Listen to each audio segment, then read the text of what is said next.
Good afternoon, everyone. Thanks for joining for the World Energy Outlook webinar on power, renewables, and energy efficiency.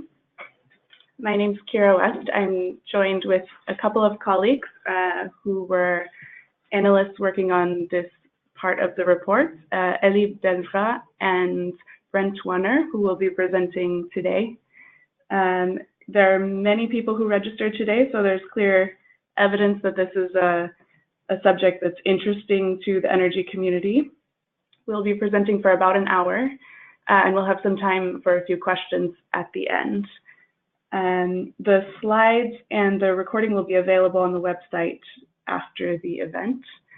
And we also invite you, if it's interesting to you, to join tomorrow for a webinar on oil, natural gas, and coal as well. So with that, I will turn it over to our presenters. Thanks. Thank you, Kira. So, as always, this year's World Energy Outlook covers many themes, fuels, and technologies. But in a sense, this is the story of four major upheavals in global energy. In the United States, the shale gas revolution is not yet over, and it is turning the US into the undisputed global leader for oil and gas production. In our outlook, the US oil output growth is equivalent to about 80% of the growth in global demand to 2025. The second upheaval is on cost reductions for clean energy technologies across renewables, but also batteries.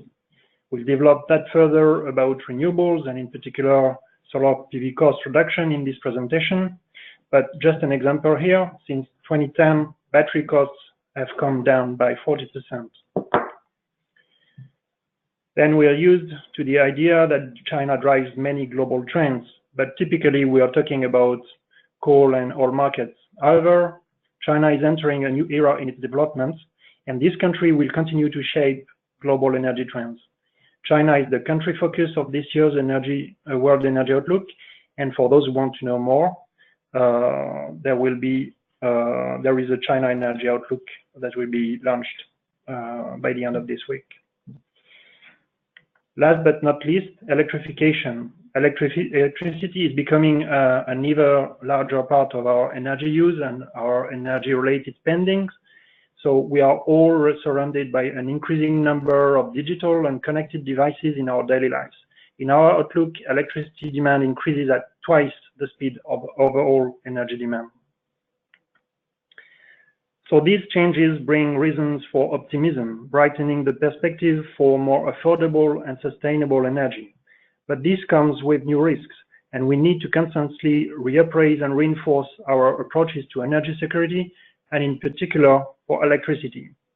As we will see, we are still not on track to meet global objectives on climate, access, or on air quality.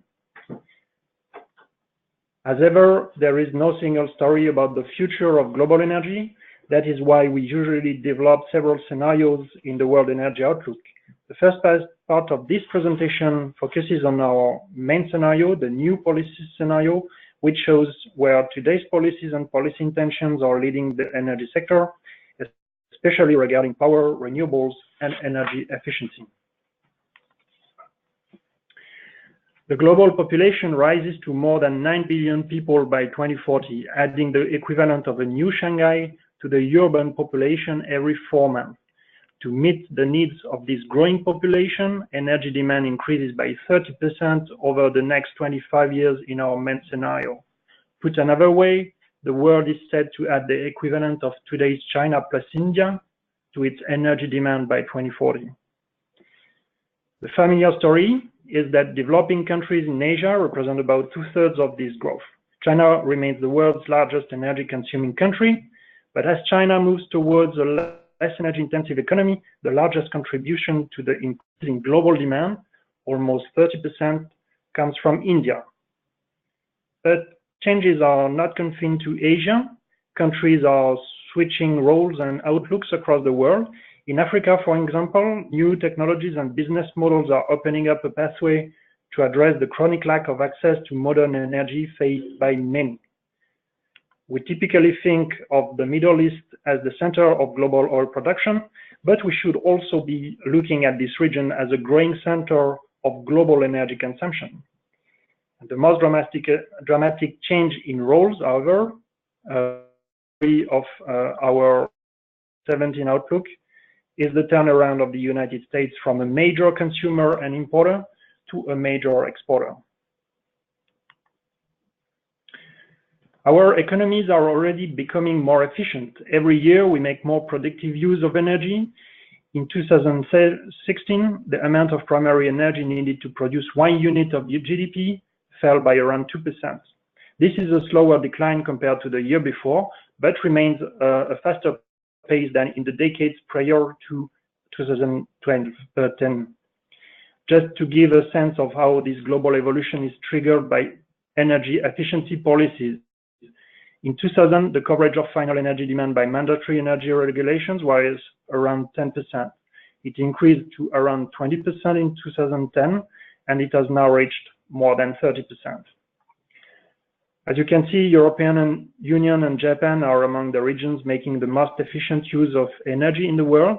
This is a clear result of past efforts for both regions to limit energy demand growth by implementing energy efficiency policy frameworks.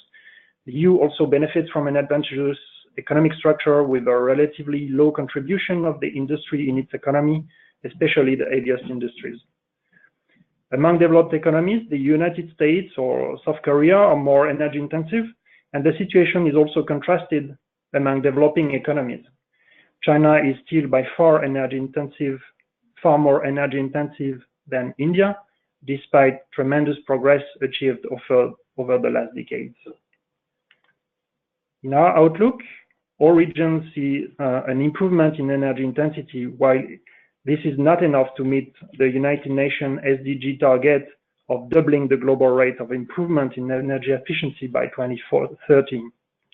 Reduction in energy intensity is largely driven by the implementation of new policies. The current level of efficiency gains would erode over time if the pace of policy delivery were not accelerating.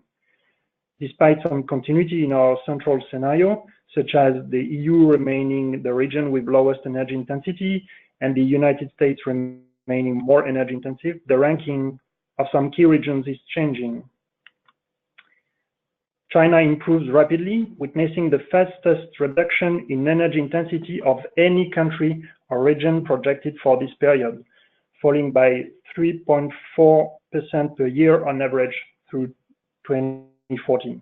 This is largely the result of structural changes in the Chinese economy,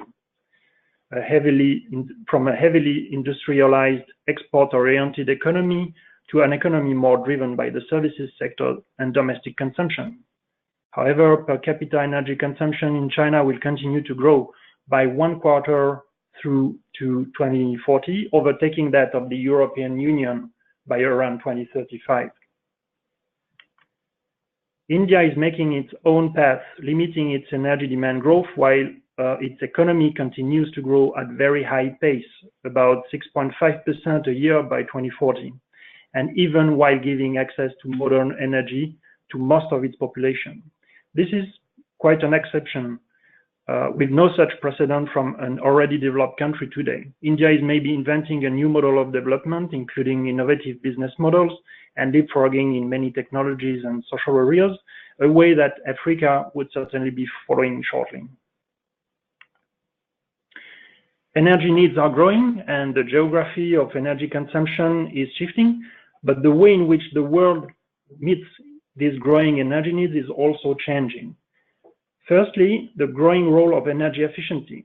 Without improvements in energy efficiency, the growth in global energy needs would be at least twice as large. Among the fuels, the outlook for coal, which made most of the growth in the last 25 years, is now essentially flat. Oil demand continues to grow to 2040, albeit at a steadily decreasing rate, and natural gas, the element of continuity in our outlook, rises strongly to 2040, but renewables are the big winner for the future, with growth in wind power, solar PV, and others growing the most. Changes in China help us to understand and explain the switch in trends between the last 25 years and over the next 25 years.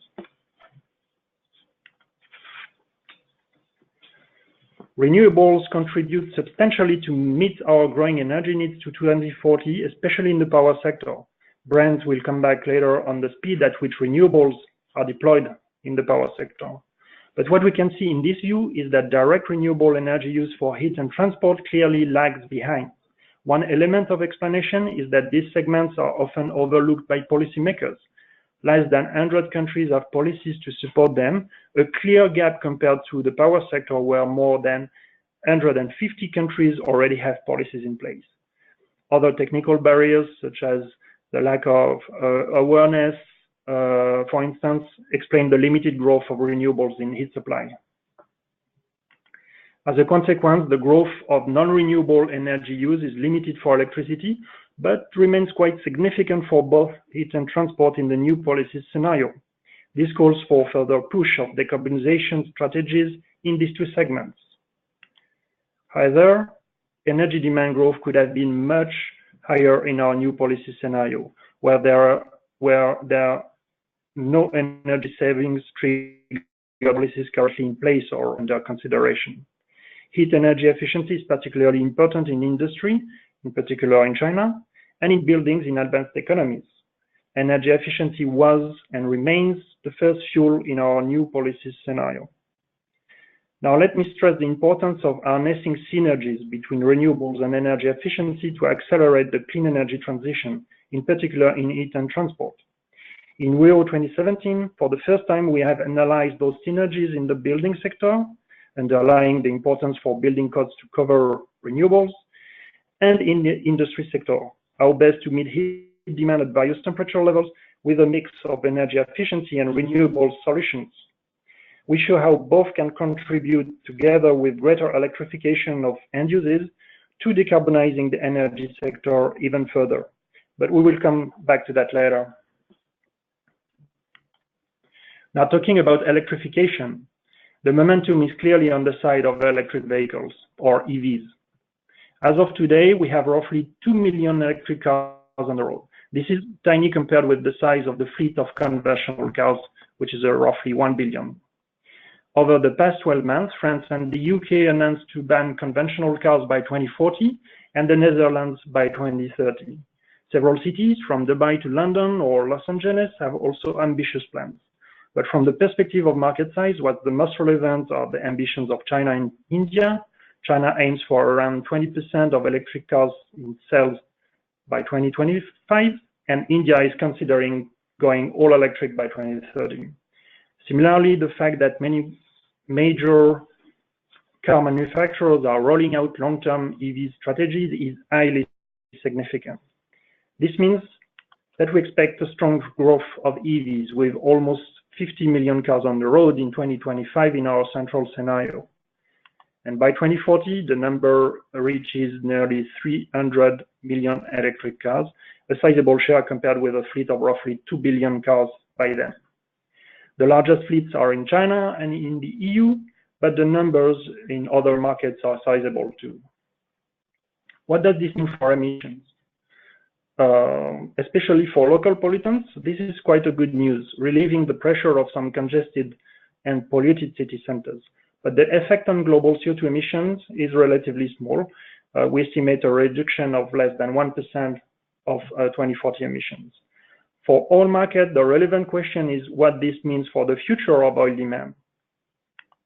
There we do see a peak looming for passenger car oil demand. But interestingly, this is less due to the deployment of the EVs than to the improvement of vehicle efficiency. Without the enforcement of fuel economy standards in most largest markets, the oil demand from passenger cars would be 12 million barrels per day higher in 2040, while EVs displace just 2.5 MBD in our new policy scenario. So thanks to energy efficiency, even with a fleet twice as large by 2040, we consume less oil in passenger cars than today. There are also other sectors, such as power generation, where oil demand falls. However, our view is that it's clearly too early to write the obituary for oil on the basis of what we can see today. Despite these bright spots, the global picture for oil demand remains on the upward trend in our analysis. Oil demand from trucks has been the subject of a full review by the IEA this year, and we find our growth expectations confirmed. Aviation and shipping will also push up oil demand, and there are also petrochemicals which are too often overlooked. We should not forget the importance of plastics, for instance, in all aspects of our lives. So to see a peak in oil demand, it's not enough to transform passenger cars. Some significant changes are also needed in these sectors, in particular pushing further energy efficiency in all of them. Now I will leave the floor to Brent, who will be talking about our outlook for the power sector. Thanks very much, Elie. Now, before turning back to the power sector more broadly, I'd like to first highlight a point on energy efficiency. Specifically that the efficient use of energy extends beyond the end-use sectors, as it also plays an important role in the outlook on the supply side. In electricity generation, both coal-fired and gas-fired power plants are becoming more efficient over the outlook period. Take the example of natural gas. Today, about 1,300 billion cubic meters, or BCM, are consumed to produce almost 6,000 terawatt hours of electricity worldwide, for an average efficiency of about 45% for gas-fired power plants. This gas is consumed in many regions, with the United States, Middle East consuming the most in power, followed by Russia and the European Union. To 2040, global gas use in power expands by over 40%, helping to meet rising demand in many markets in the new policy scenario. The Middle East surges forward and challenges conventional thinking by becoming a major gas consumer as well as a producer. New players also emerge as Africa and China step forward, both overtaking Russia and the European Union in terms of gas consumed in power. Over the period to 2040, the average efficiency of gas and power generation increases by some 11 percentage points, as higher efficiency combined cycle designs are deployed in mass. Had these gains not taken place and average efficiencies remained where they are today, an additional 275 BCM would have been consumed in 2040 to produce the same amount of electricity. That's 60% more than the increase projected. This highlights the key role that efficiency plays throughout the energy value chain, from demand through supply. Now, turning back to the power sector more broadly, one of the key trends that was mentioned earlier is the falling costs of renewable energy. Take the example of solar PV, whose costs have been falling dramatically in recent years, as we all know. Since 2010, the worldwide average cost of electricity from utility-scale solar PV projects has fallen by some 70%. And we project them to keep falling by another 50% by 2030, making solar PV one of the cheapest sources of new electricity in the process. The global average is shown here, but this represents a range of project-level costs across regions. China, which is now the largest market for solar PV and the largest manufacturer of solar PV panels, has been helping to pull down global costs and continues to be a strong guide for the world average to 2040. By 2030, solar PV falls below the cost of new coal-fired power plants in China, aided by a moderate carbon price. In India, solar PV is already cheaper than new gas-fired power plants and drops below that of new coal plants by 2025. So this is really the next wave of power plants being built, will be challenging coal in terms of competitiveness. And this represents a turning point in the low carbon transition when renewables can compete directly. To other regions and the United States, the costs of solar PV are also falling and soon will beat coal on costs alone. I mentioned competitiveness, and that's an important point to raise here. When we talk about costs, we're only talking about part of the picture of competitiveness. We also need to consider value, both in terms of energy, but also the contributions to the reliability of the power system.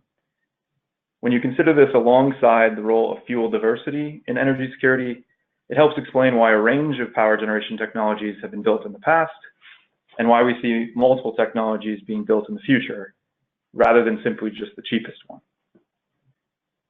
However, with these falling costs for renewables and solar PV in particular, also mentioning that wind costs are projected to fall quite substantially alongside the battery cost reductions that Ellie mentioned, enabling variable renewables and supportive policies in over 150 countries, we do see the balance shifting, and that's reflected in the outlook. Already since 2010, renewables have led the way, with net additions outpacing all other sources combined, and wind and solar PV making up 2/3 of new renewables. Coal-fired capacity did grow substantially over the same period. More than 80% of that growth was in China and India. Gas-fired capacity steadily expanded, in part to take advantage of the increased availability of natural gas at low prices and a new role emerging for gas, which I'll talk about in a moment. Nuclear power also expanded, with new builds more than compensating a wave of retirements. In fact, in 2016, more than 10 gigawatts of new nuclear capacity came online, a level that hasn't been seen since 1990. Looking forward, the build-out of coal-fired capacity slows dramatically, particularly after the completion of the 210 gigawatts that are currently under construction. After 2020, the annual net additions look even lower than shown here, with new plants just keeping ahead of retirements by just only 10 gigawatts per year. Gas-fired power plants continue to be built at the recent pace, favored for their relatively low CO2 emissions and low upfront capital costs, as well as their operational flexibility that is becoming increasingly important as the share of renewables increases. Nuclear also increases, with China becoming the global leader in nuclear energy by 2030, overtaking the United States. The outlook for nuclear expansion elsewhere is weighed down by current financial difficulties in the industry, as well as the stiff competition on costs from renewables. Again, we see renewables as a global movement, and we see that the annual capacity additions, net capacity additions, far outpace all other sources combined. With nearly 160 gigawatts added each year, that means that 2 out of every $3 invested in new power plants worldwide goes to renewables in the new policy scenario.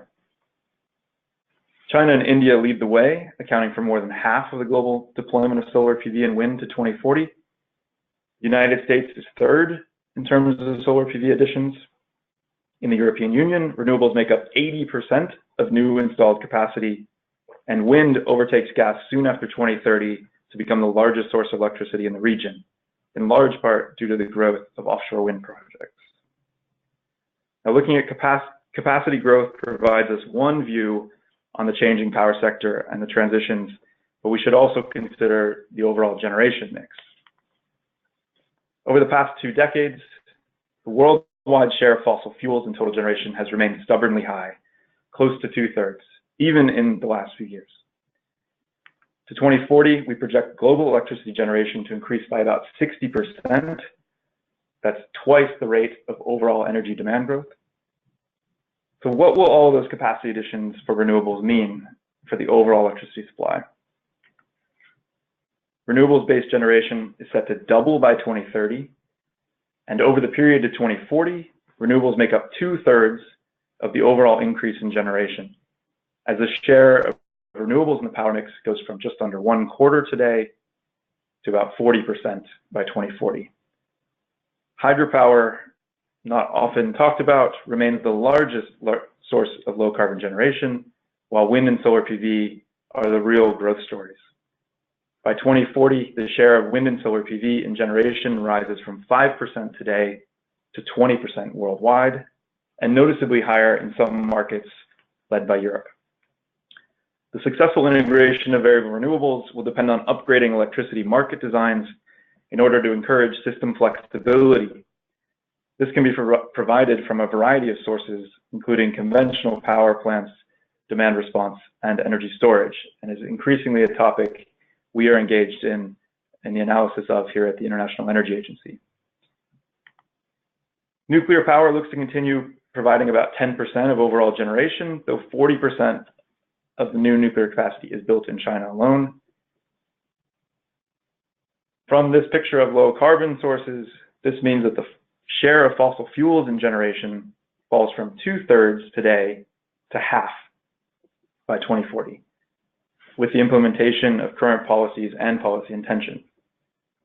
And this is in part because of the long lifespan of power plants, lasting 30, 40, 50 years or longer. Oil remains a very small part of the mix.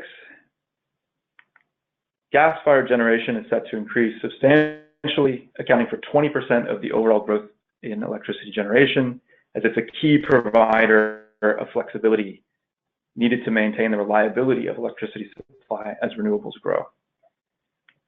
This means that coal-fired generation is broadly flat to 2040, in stark contrast to the doubling that occurred over the past 25 years. Growth in India and Southeast Asia are offset by reductions in advanced economies.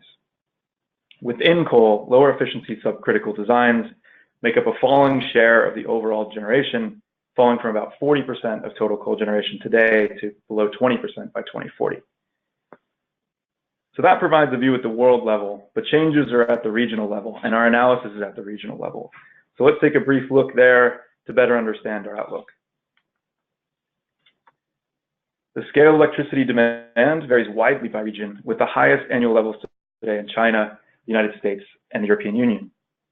And overall, despite efforts on energy efficiency, we project electricity demand and supply to expand everywhere in the new policy scenario, but by varying degrees.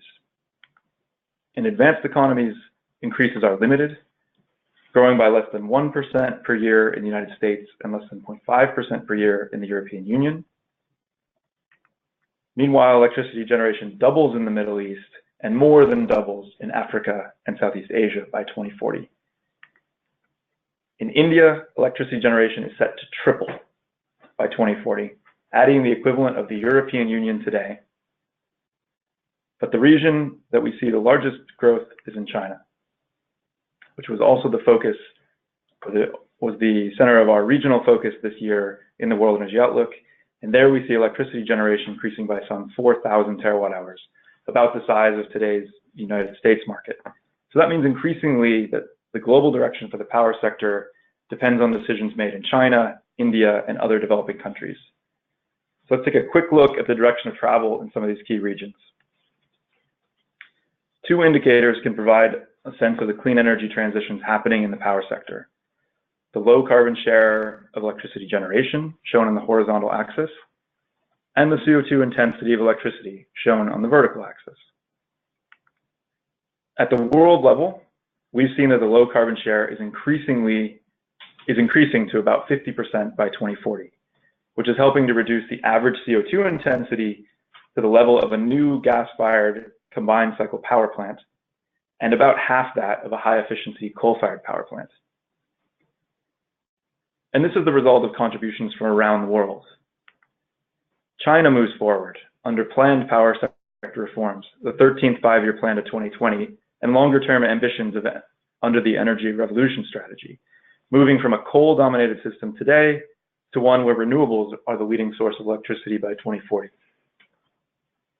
India makes great strides, aiming high for renewables and solar PV in particular, and every year ratcheting up their implementation efforts to make these aspirations a reality.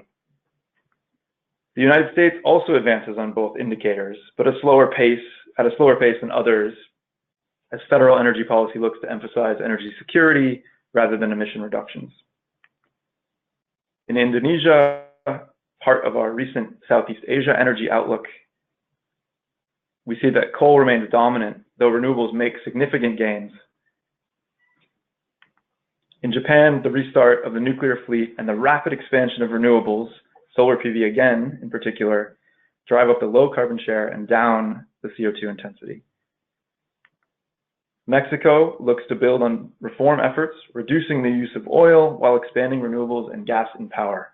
Many of these themes are starting to feel familiar. And out in front, or near the head of the pack, the European Union explores new territory with rising shares from wind and solar PV, as the CO2 intensity of electricity supply moves towards zero. So all these regions are headed in the right direction under current and planned policies, but we see from the previous picture on overall fossil fuel generation that the CO2 emissions from the power sector are essentially flat. This means that we're not on pace to hit global goals set for addressing climate change, and we also see in the new policy scenario that we're missing other targets related to energy in the new policy scenario. So in order to address this concern, we've put forth a new scenario for this year's World Energy Outlook, the Sustainable Development Scenario. It provides a detailed and integrated approach to achieve 3 central energy-related UN Sustainable Development Goals. First, urgent action on climate change. Second, achievement of universal access to electricity and to clean cooking. Third, a dramatic reduction of pollutant emissions. At the International Energy Agency and in the World Energy Outlook, we've paid particular attention to climate change for many years, recognizing it as the foremost challenge of our time. We've analyzed energy access and air pollution separately before in the past in World Energy Outlook special reports and other IEA publications, but this is the first time we've considered these 3 strategic objectives together in one integrated scenario in line with the UN 2030 agenda. On the first pillar, addressing climate change, our main scenario details many positive developments: the growth of low carbon sources, renewables, new efficiency policies, China's transformation, India's solar deployment, yet global CO2 emissions continue to rise to meet rising energy needs, reversing the recent stall of global emissions over the past 3 years. We've seen why power sector emissions remain broadly flat, with transport and industry pushing up the total in the long run. In our sustainable development scenario, a much stronger global policy push leads to a peak in CO2 emissions before 2020, followed by a substantial decline, with emissions nearly halving by 2040, in line with the global objectives of the Paris Agreement. And how do we get there? Energy efficiency and renewables. These are the 2 main levers that move us towards a sustainable energy pathway.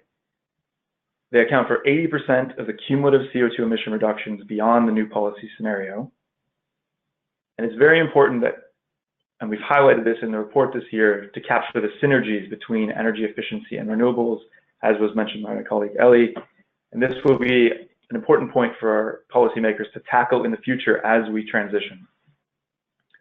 So on a sustainable path, the world becomes twice as efficient as it is today.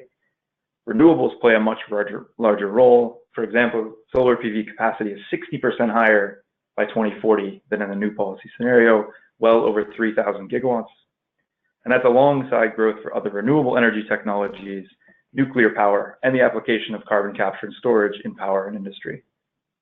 There's also a world where electrification of end uses plays a much bigger role. Ali will say more on that shortly. But renewables is not just about climate change, and particularly decentralized renewables, as these are a key part of achieving energy access and reducing pollution. When we pair that with recent cost reductions for batteries, we see this as a key way of bringing electricity to rural areas far from the grid. We looked at this particular point in great detail in our recent Energy Access Outlook, where despite some positive news, the world is set to fall short of universal energy access by 2030. At that point, nearly 700 million people still lack electricity, mostly in sub-Saharan Africa. And around 2.3 billion people still rely on polluting fuels for cooking. In our analysis of achieving universal access to electricity, we've undertaken detailed geospatial modeling with our friends in the KTH Royal Institute of Technology in Stockholm, analyzing the least cost solution to bring electricity to the millions of men, women, and children that don't have it. The analysis considered many factors, including the existing and planned network infrastructure, technology progress and costs, local resources, population density, and the distribution of growth of electricity demand, to say a few. This modeling effort suggests that of the 600 million additional people who need to gain access by 2030 in sub-Saharan Africa, who didn't gain access in the new policy scenario, 1/4, or 150 million people, do so through the central grid, the central power grid. Renewables, and mainly in the form of hydropower, continue to support the majority of new connections to the grid in the region and in urban areas. However, decentralized solutions become more important than ever. In rural locations in sub-Saharan Africa, off-grid and mini-grid systems, mainly powered by solar PV, are the least cost solution to provide access for 450 million people. A key finding from our least cost analysis is that the central role of renewable energy for universal access indicates that there is no trade-off between energy access goals and tackling climate change. The effect on overall CO2 emissions is marginal and even offset by reduction in other greenhouse gases related to clean cooking. Our strategy shows that providing electricity for all by 2030 would require an extra $26 billion per year on top of the $24 billion per year needed in the new policy scenario. Over 2/3 of this additional investment would go directly to decentralized renewables. Under the right conditions, the private sector has a very important role to play here, and people without electricity already dedicate much of their income to poor quality, expensive, and polluting energy, and new business models are emerging on the ground to make this a reality, to make energy access a reality. However, achieving universal access will also require strengthened policies, effective infrastructure planning, and higher levels of strategic investment. Modern energy is also needed for productive uses to meet development goals. The political will is gathering and building, but needs to be expanded to all countries or people will get left behind. So our sustainable development scenario is also about clean air, a key energy policy priority in many countries. This is a problem largely caused by energy, with 6 million premature deaths worldwide estimated, but the solutions are also to be found in the energy sector. In the sustainable development scenario, premature deaths are reduced by half through a combination of efficiency, pollution controls, greater use of renewables, moving away from solid biomass as a cooking fuel, and generally less reliant on combustion. With that point, I'll pass the floor back to my colleague Ellie to talk a bit more about the sustainable development scenario. Thank you, Brent. Turning back to electric vehicles in the sustainable development scenario, the electrification of road transport just booms in this scenario. Electric vehicles, being zero tailpipe emission vehicles, combine two objectives of the sustainable development scenario: air pollution and climate change mitigation. China alone accounts for more electric cars in the sustainable development scenario in 2040 than the entire world in the new policy scenario, exceeding 300 million electric cars on the road. The other regions also see large increase in electric vehicles.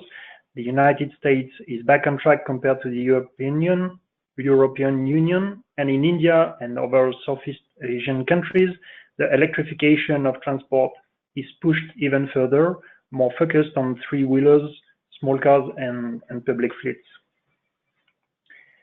Developing economies represent the bulk of the global electricity demand growth to 2040, more than 85%, driven by industrial electric motor systems in the new policy scenario, but also cooling needs as the population is getting wealthier and lives in warmer climates than most advanced economies. Now, pushing energy efficiency further in the sustainable development scenario reduces the growth in total electricity consumption by around 20% to 2040 compared with the new policy scenario. And this despite further electrification of transport, as we said, and also further electrification of heat demand with the deployment of heat pumps, for instance. In this new configuration, with almost 1 car in 2 on the road being electric in 2040, transport becomes the largest source of electricity demand growth in the sustainable development scenario, even above industrial electric motor systems. Last question of this presentation: how much does it cost to put the global energy system on a sustainable and low carbon pathway? On the supply side, slightly less investment is required in this sustainable development scenario than in the new policy scenario. This is essentially a matter of rebalancing investment in fossil fuels, from fossil fuels towards cleaner energy, moving investment in oil and gas production, in fossil fuel-based power generation towards renewables, some nuclear and CCS technologies. However, more investments are required on the demand side to enhance energy efficiency, but also to foster deployment of renewable energy use at the end use level, and to further deploy alternative vehicles, as we have just talked about. All sectors will have to raise their low carbon investments, in particular the buildings and transport sectors, but those lead to large savings in expenditure on energy and import bills of countries.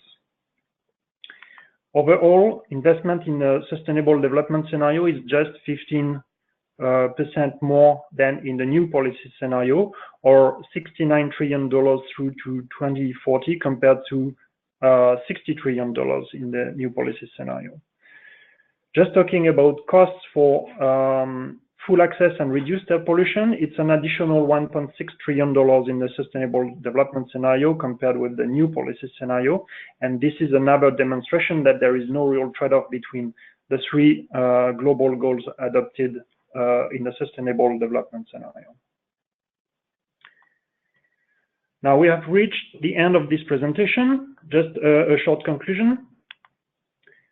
Despite progress in many areas, renewables, energy access in Asia, energy efficiency improvements, etc., the world is going to fall short of many of the most direct energy-related dimensions in the United Nations SDGs, and we need to strengthen actions to meet those goals. In particular, synergies between renewables and energy efficiency are central to any decarbonization strategy. We must ensure renewables and energy efficiency don't play against each other, but on the contrary, that actions are coordinated and policymakers take a holistic view to make the most of both.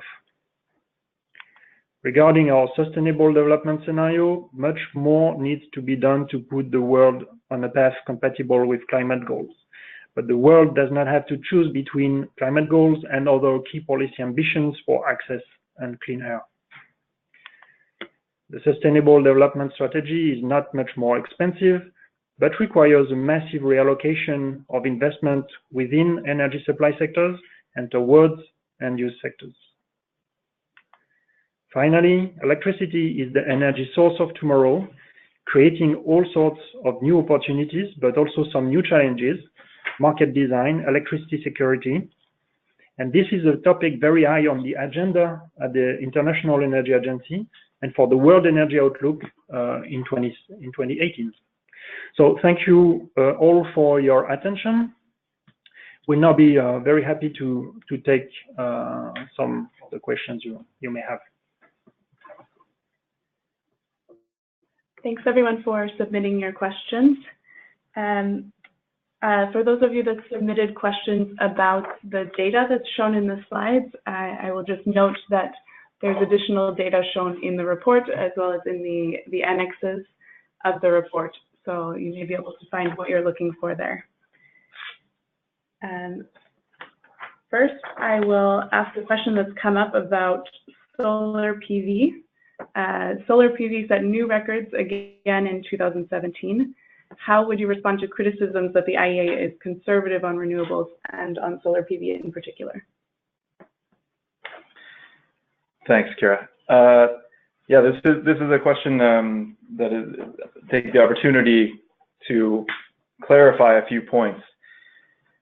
Often, or on occasion, our outlook is referred to as a forecast, and I think an important point there is that we are providing multiple scenario-based projections. In the new policy scenario, we're assessing the possible impact of current policies and also those policies being talked about and proposed. We're not trying to anticipate any policy changes beyond those being discussed. So we're trying to give a sense of where we're heading globally, but looking at the regional level, where we're heading with all of these actions considered. So given these ambitions, actually, where is this going to lead us? On the other hand, for many years, we've had at least one other scenario, a more ambitious scenario on climate, our 450 scenario, and now the sustainable development scenario, looking at where we actually need to go in order to meet these larger goals. And unfortunately, there's quite a space between the two scenarios and where they're leading. Now that space is closing, and particularly on renewables and solar PV in particular, that space is closing and policy actions are ramping up. And that's a key point, that policies really matter quite a lot for renewables in the power sector. More than 90% of renewables-based additions are policy-driven. This continues even with the falling costs. So we see this as an opportunity to continue to motivate action, to ratchet up policies and policy support, to keep the momentum alive for renewables and to accelerate it. So we would hope that the impact of that would be to increase and accelerate the uptake and deployment of renewables.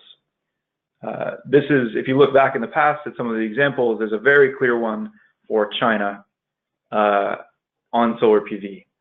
If you go back to 2007, their goal for 2020 for solar PV total was less than 2 gigawatts by 2020. Now we fast forward to where we are today. They look that they'll go closer to 200 gigawatts. So the expansion plans on the policy side, and this has been supported by policies over that period, they're aiming at 100 times more solar PV in China by 2020 than they were 10 years ago. And this is the most striking example, but we've also seen rapid expansion of policy support in India, building on some of the early actions in the European Union in particular. Thank you. Thanks, Brent. Now I'll turn to a question on some of the regional results that we showed. Is China's greater energy intensity compared to India due primarily to China's stronger manufacturing sector? Yes, thank you for this question. I think we can, without a doubt, say yes, it's primarily due to a stronger manufacturing sector and heavy industries in particular. Today, the amount of steel produced, cement produced in China is huge, and the share of those sectors in the country GDP is much higher than in most other countries in the world. This is also a reason why the decrease in energy intensity in China will be faster than in other countries, in India, but many other countries in the world. This is because China aims at restructuring its industry very deeply, cutting steel production capacities, other capacities in particular, improving a lot energy efficiency in the most heaviest intensive sectors that will all contribute to reduce Chinese energy intensity at a faster pace than other regions. It's also important to note that despite Chinese has very high energy intensity today, it has also already achieved great improvements in that energy intensity, average energy intensity, in particular from industrial activities.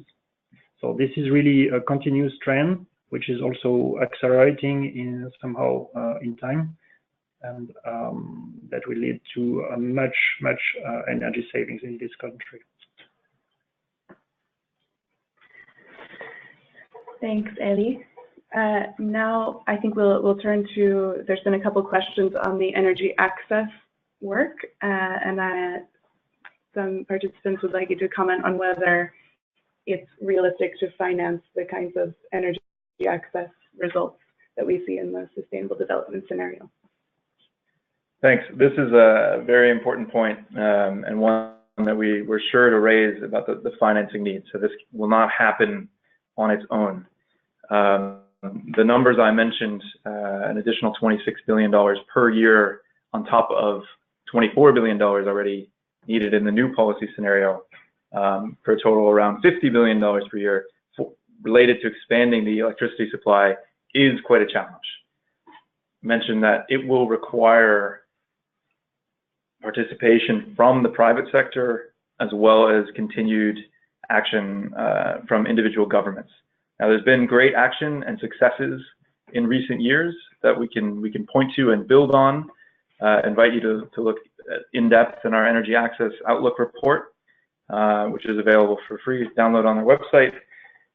But the key point here is that it's going to take more action and further acceleration to make sure that all countries are able to move forward on this.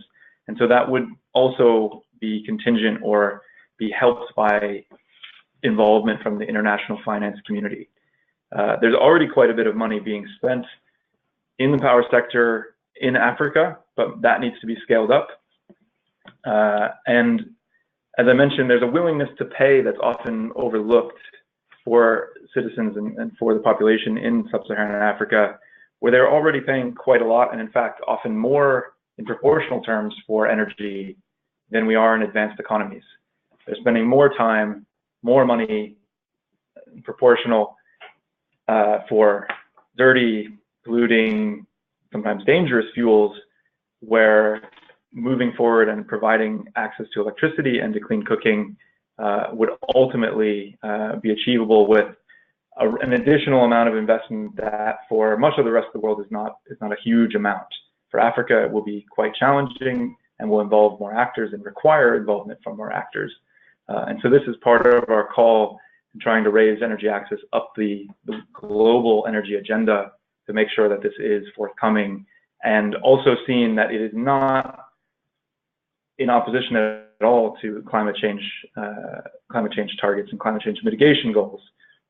So this should not be seen as a trade-off in any way, and that financing for energy access can be seen as complementary to action on climate change. Thanks, Brent.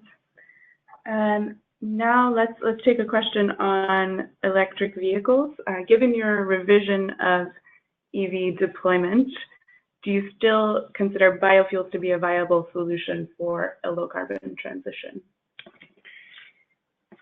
Yes, we talk a lot about EVs in this presentation, but liquid biofuels are currently shielded by blending mandates in many countries, and that will continue to be the case over our outlook period in the new policy scenario in particular. Biofuels, bioenergy, biofuels in transport will more than double by 2040 in the new policy scenarios, and we see that as an option with potential in the sustainable development scenarios, since biofuels would grow at around 7% a year, so it means a doubling of their consumption every 10 years, basically. In the coming years, if oil price rise,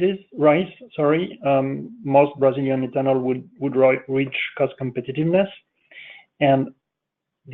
but reaching cost competitiveness would be more challenging for other vegetable oil-based biodiesel in the world, since the gap is larger today, and because oil and vegetable oil prices are somehow correlated.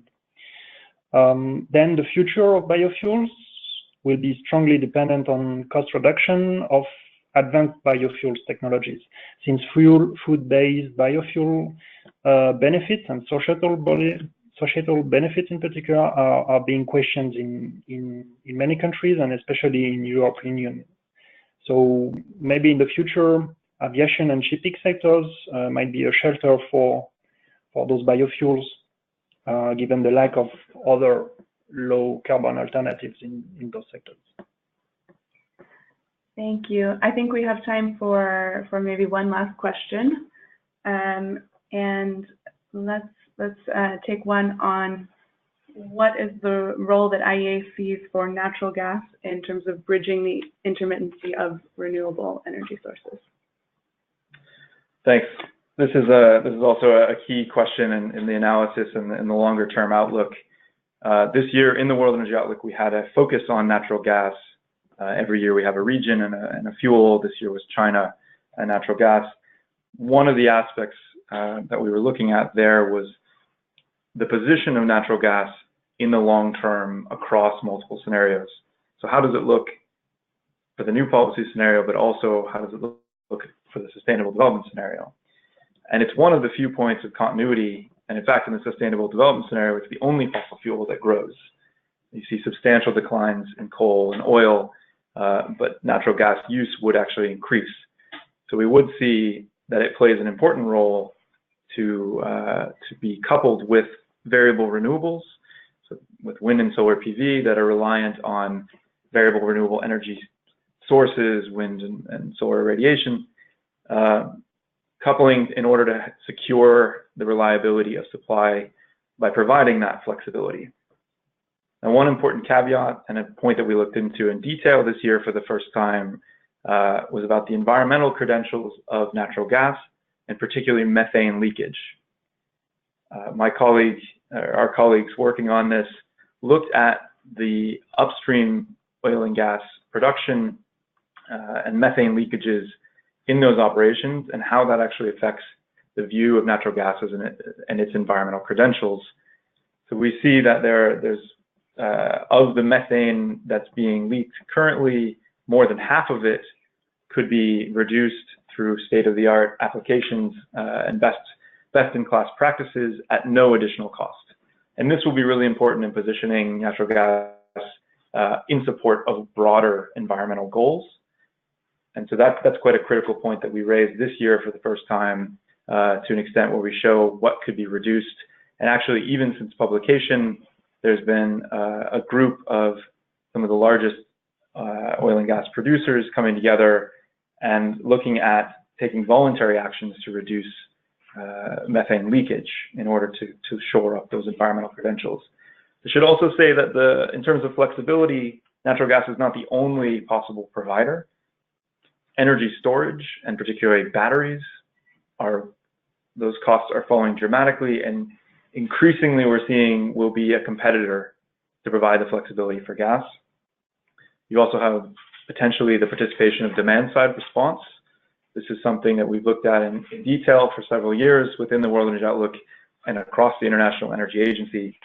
And particularly one new aspect in the energy world, the digitalization of energy and the availability of digital technologies is making the participation of demand response more likely and more viable, but also the applications of energy storage and providing more flexibility or tapping the flexibility that's there in our existing infrastructure.